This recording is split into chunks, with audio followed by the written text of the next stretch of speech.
Hi అండి, అంతా బాగున్నారా? నేను బాగున్నానని మీరు అంతా బాగుండాలని మనస్ఫూర్తిగా కోరుకుంటున్నాను. నాకు కనపడే అమ్మవారి పేరు మీదే మా ఇంట్లో నైవేద్యం పెట్టుకుంటున్నామండి ఈరోజు. అదిగోండి, నేను రోజు పూజ చేసుకునే దేవుడండి. మేము ఈరోజు అమ్మవారికి నైవేద్యానికి పెట్టడానికి ఏమేం కావాలో అన్నీ రెడీ చేసి పెట్టామండి. మా అమ్మగారు, చుట్టాలు, మా చెల్లి వాళ్ళందరూ వచ్చారండి. మా తమ్ముళ్ళు అందరూ వచ్చారు. అదిగోండి, నేను అమ్మవారికి ఎలా అలంకరించామో చూపిస్తున్నాను చూడండి. కనపడే ఆమె మా చెల్లి. ఆమె అన్నీ అలంకరించిందండి. మా అమ్మగారి దగ్గర నుండి చెప్పారు. నేను చేసేంత టైం కూడా నాకు లేదండి, అంత హడావిడి అయిపోయింది. ఎందుకంటే మార్నింగ్ అనగా లేసి అన్నీ చేసుకున్నామండి. అమ్మవారికి ఏమేమి వండాలి, బూర్లు, గారెలు, పులిహోర, ఇంకా కొబ్బరికాయలు, అరటిపళ్ళు అవి కామనే కదండి. బెల్లం పానకం, చలిమిడి, వడపప్పు, తెలగపిండి, చారు అన్నీ రెడీ చేసి పెట్టానండి నేను. అదిగోండి, అమ్మవారికి ఆ విధంగా అలంకరించారు.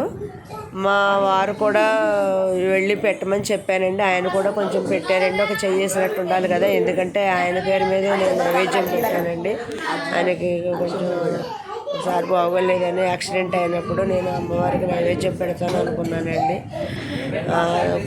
ఆపరేషన్ అయిందండి, దాని గురించి అనేసి అంతా తగ్గాక అంతా బాగున్నాక మేము అమ్మవారికి నైవేద్యం పెట్టుకుంటున్నానండి. మన అమ్మ చలవ వల్లే తను కూడా తొందరగా కోలుకున్నాడండి.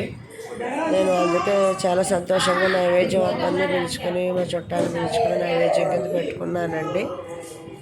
అదిగోండి చూడండి, అమ్మవారికి 3 ఆకులు వేసి పులిహోర, బూర్లు, గారెలు, తెలగపిండి, ముద్దపప్పు, చారు అన్నీ వేశారండి. అదిగోండి, అవన్నీ వేసేసి పెట్టారండి. నేను దండ కూడా తీసుకున్నానండి. అమ్మవారికి పసుపు బొట్లు రాసి కుంకుమ బొట్లు పెట్టి అలా అలంకరించారు.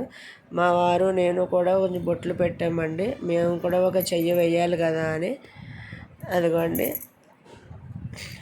అదిగోండి ఆ విధంగా అంతా దేవుడికి అలంకరించామండి. చూడండి, దగ్గరగా చూడండి ఒకసారి. తెలియని వాళ్ళు ఎవరైనా ఉంటే తెలుసుకుంటారు. అంటే నాకైతే తెలియదు కదండి, నాకు అమ్మ వాళ్ళు చెప్పారు. పెద్దవాళ్ళు ఎవరైనా చెప్తేనే కదండి మనకు తెలుస్తుంది. మనం మళ్ళీ వేరే వాళ్ళకి చెప్పాలంటే మనం నేర్చుకోవాలి. అందుకే లాంగ్ వీడియో తీద్దాము అనుకున్నానండి. లాంగ్ వీడియో తీస్తే బాగా ఇంకా ఎక్స్ప్లెయిన్ చేసి చెప్పేదాన్ని. లాంగ్ వీడియో తీసేంత టైం లేదండి నాకు. మా తమ్ముడు తీయమన్నాను, మా తమ్ముడు తీశాడు. అదిగోండి, పూజ మేము చేసుకుంటున్నాము.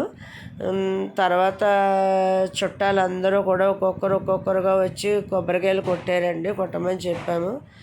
అదిగోండి కనపడేది మా వారు.